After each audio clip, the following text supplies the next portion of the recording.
O cheiro a maresia e tinta fresca misturava-se no ar úmido da manhã de sábado em Alfama. Amara, de macacão salpicado de cores vibrantes que celebravam em vez de esconderem as curvas generosas do seu corpo negro, retocava com um pincel fino os contornos de uma figura feminina alada no mural que ocupava uma empena cega na Rua dos Remédios. O seu cabelo, uma nuvem densa de caracóis negros adornados com miçangas de vidro coloridas, balançava ao ritmo dos seus movimentos precisos.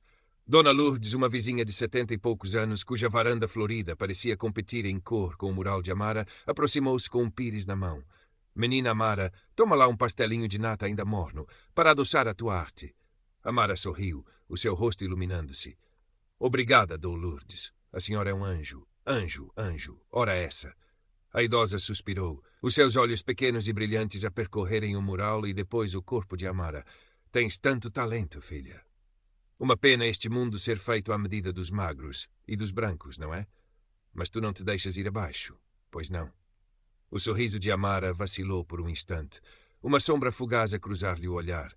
Era uma ladainha que conhecia bem, um eco constante na sua vida. A gente luta, Lourdes, a gente luta. No seu pequeno apartamento na travessa do Terreiro do Trigo, que servia de casa e estúdio, o cheiro a café forte misturava-se com o odor químico das tintas em spray.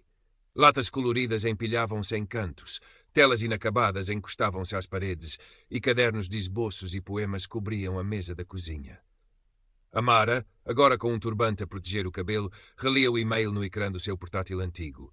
Prémio Novos Talentos da Fundação Metrópole, Curadoria Vasco Almeida. Um arrepio percorreu-lhe a espinha. Vasco Almeida. O nome era sinónimo de poder no circuito artístico lisboeta, um Midas que transformava carreiras com um toque, mas também um gatekeeper conhecido pelo seu elitismo e pelo seu gosto por uma estética previsível. Quantas vezes não ouvira histórias de artistas talentosos, especialmente aqueles que não se encaixavam no molde, o molde branco, magro, masculino, a serem descartados por ele. Hesitou. As cicatrizes de rejeições passadas ainda latejavam. Mas a descrição do prémio, uma exposição individual, uma bolsa de criação, era demasiado tentadora. Era a oportunidade de sair das ruas de Alfama, de levar a sua voz, a sua arte, a um público mais vasto. Pegou no telemóvel e ligou a Clara. Adivinha quem abriu um concurso que parece feito para me dar cabo dos nervos? A voz de Clara, sempre efervescente, soou do outro lado. Deixa-me adivinhar. O Vasco prefere o arte que combine com o sofá Almeida? Amara riu. Ele mesmo. Achas que devo arriscar? Amara, a tua arte grita mais alto que qualquer preconceito dele. Tens de concorrer. Pensa na visibilidade. E se ele te disser que não, a gente faz um escândalo online que ele nunca mais vai poder mostrar a cara numa galeria sem levar com tinta spray na testa.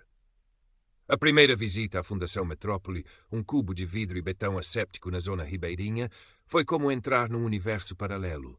O ar-condicionado era gélido, o silêncio opressor, quebrado apenas pelo eco dos saltos altos de uma assistente. Vasco Almeida recebeu-a no seu escritório minimalista, decorado com uma única escultura abstrata que provavelmente custava mais do que Amara ganhara em toda a sua vida. Ele era exatamente como ela imaginara. 30 e poucos anos, magro, impecavelmente vestido num fato cinzento que parecia ter sido esculpido no seu corpo. O cabelo louro escuro penteado para trás com uma precisão geométrica. O seu sorriso era polido, mas os seus olhos azuis, frios como o gelo, percorreram Amara de alto a baixo com uma avaliação que a fez sentir-se como um espécime exótico. Amara, Santos, não é? Disse ele, a sua voz um barítono suave e controlado. Vi o seu portfólio, uma abordagem interessante, muito visceral. A palavra visceral soou como um eufemismo para grosseiro. Procuramos, como sabe, um certo nível de sofisticação estética, algo que dialogue com o nosso público. A minha arte dialoga com a verdade, Sr. Almeida, respondeu Amara, a sua voz mais firme do que se sentia. E a verdade, por vezes, não é sofisticada, é crua. Ele arqueou uma sobrancelha. Compreendo, mas a crueza por si só raramente se traduz em vendas ou em relevância duradoura. Pense nisso. Amara saiu da fundação com o estômago em nós. Clara, que a esperava num café ali perto, percebeu logo. Foi mal, não foi? Ele é um cretino elitista, desabafou Amara. Mas não lhe vou dar o gosto de desistir. Nos meses que se seguiram, Amara mergulhou no seu projeto. Intitulou-o Corpo Território. Uma instalação que combinaria grandes fotografias suas, retratada como uma deusa africana em cenários urbanos de Lisboa, sobrepostas com os seus poemas em caligrafia grafitada e uma performance de slam poetry ao vivo. Queria que fosse uma celebração da sua identidade, uma afronta a todos os Vascos do mundo. Clara era a sua rocha, ajudando-a com a edição das fotografias, o design da apresentação e, mais importante, com os constantes ataques de autodúvida. Lembra-te daquela vez na escola, Amara, disse Clara durante uma noite de trabalho tardia, enquanto Amara lutava com um bloqueio criativo. Aquele professor de ginástica idiota que te humilhou à frente da turma toda por causa do teu peso. E o que é que tu fizeste? Na semana seguinte, organizaste um protesto silencioso no pátio, com cartazes feitos por ti. Tu tens essa força em ti, miúda. Não deixes que este Palermo a apague. O flashback atingiu Amara com a força de um soco. Tinha 14 anos. O professor, com um sorriso sarcástico, dissera que ela ocupava demasiado espaço no campo. As risadas dos colegas, a vergonha a queimar-lhe o rosto e a raiva fria que se seguira. A raiva que a levara a desenhar noite dentro, a encontrar a sua voz nos traços e nas palavras. As manobras de Vasco continuavam. A proposta inicial de Amara foi recebida com um silêncio prolongado. Quando finalmente obteve feedback, era vago, cheio de eufemismos. Talvez um pouco confrontacional para o nosso patrocínio principal, escrevera ele. Numa reunião de acompanhamento onde Amara viu outros candidatos, a maioria brancos, magros, com propostas artisticamente seguras, serem efusivamente elogiados, Vasco sugeriu que ela simplificasse a sua mensagem.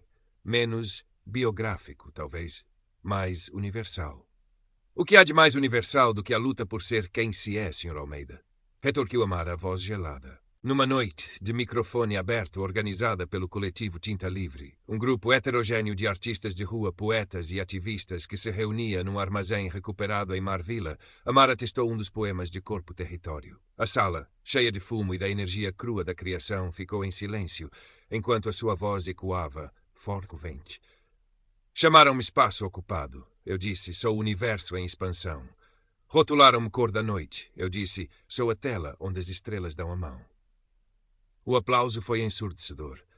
O vídeo da sua performance, gravado num telemóvel tremido por um membro do coletivo, começou a ganhar tração online, partilhada em pequenas bolhas de ativismo e arte independente.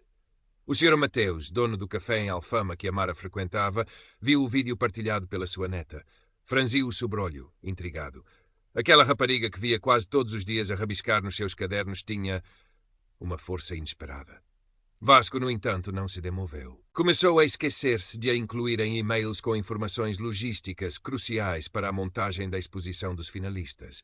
Sugeriu que ela colaborasse com um fotógrafo mais experiente e, implicitamente, branco e masculino para elevar a qualidade visual do seu trabalho. Quando Amara recusou firmemente, defendendo a sua visão autoral, o sorriso de Vasco tornou-se ainda mais gélido. A exaustão começou a minar Amara. As noites mal dormidas, a pressão constante, a sensação de estar a lutar contra um sistema invisível, mas esmagador. Se calhar ele tem razão, Clara, disse ela uma noite, a voz embargada. Se calhar a minha arte é demasiado eu. Se calhar não sirvo para isto. Clara abanou a cabeça com veemência. Não digas asneiras, Amara. É precisamente por seres tu, por a tua arte ser tão visceralmente tua, que ela é poderosa. Ele tem medo de ti, medo da tua verdade. A gota de água veio quando, a uma semana da inauguração da exposição dos finalistas, Vasco informou Amara por e-mail que, devido a constrangimentos imprevistos de espaço, a sua instalação teria de ser ligeiramente reduzida e movida para um canto menos central da galeria. Ligeiramente reduzida. Amara gritou para o ecrã do computador. Ele quer castrar o meu trabalho. Foi então que a raiva fria, aquela velha conhecida da sua adolescência, regressou. Mas desta vez vinha acompanhada de uma clareza feroz. Ele não vai ganhar, Clara, disse ela, a voz baixa, mas carregada de uma nova determinação. Ele não sabe com quem se meteu. Com a ajuda de Clara e do coletivo Tinta Livre, Amara começou a planear não apenas a sua instalação, mas uma intervenção.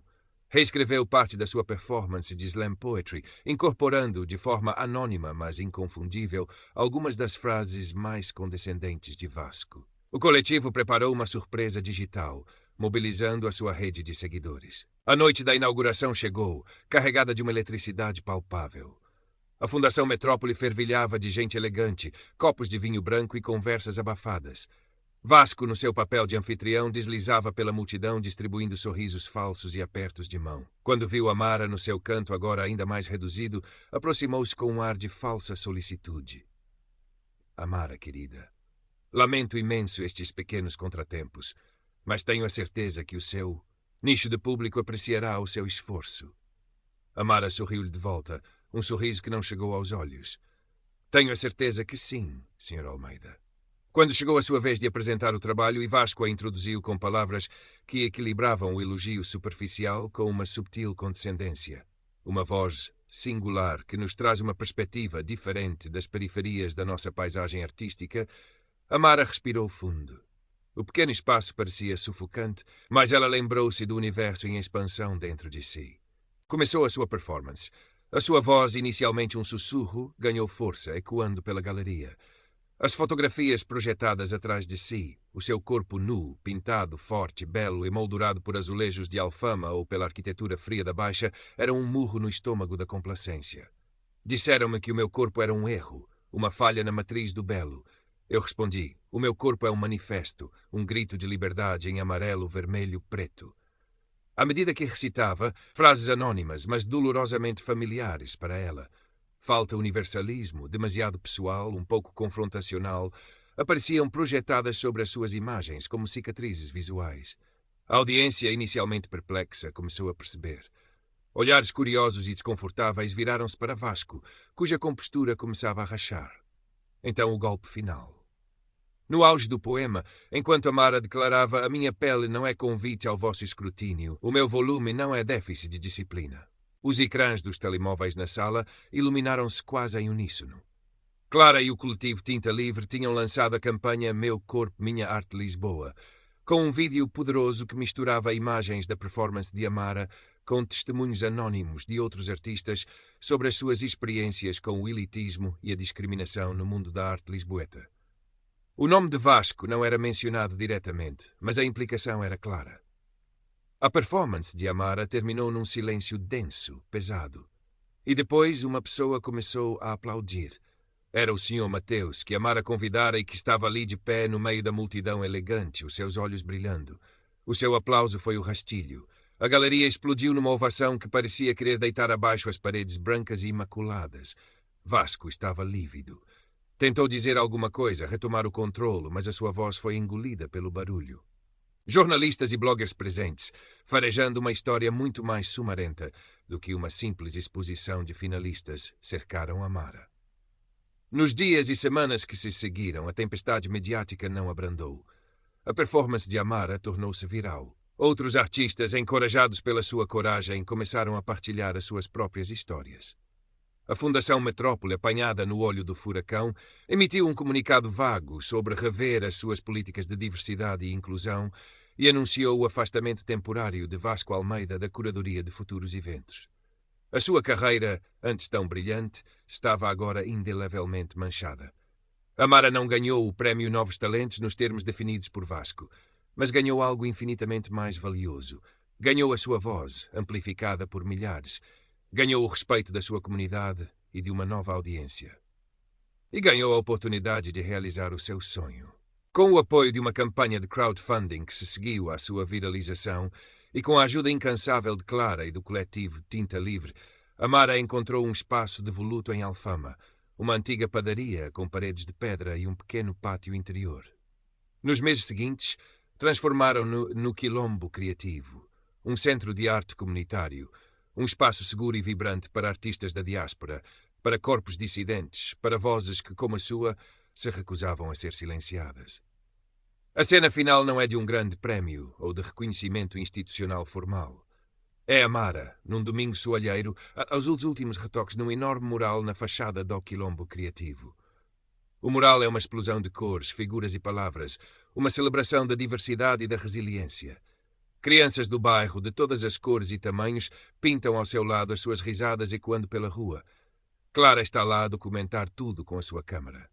O senhor Mateus, agora um voluntário regular, serve café e bolos aos presentes. Amara afasta-se para admirar a obra. No centro do mural, uma fênix gorda e magnífica, com penas de todas as cores do arco-íris, ergue-se de chamas estilizadas.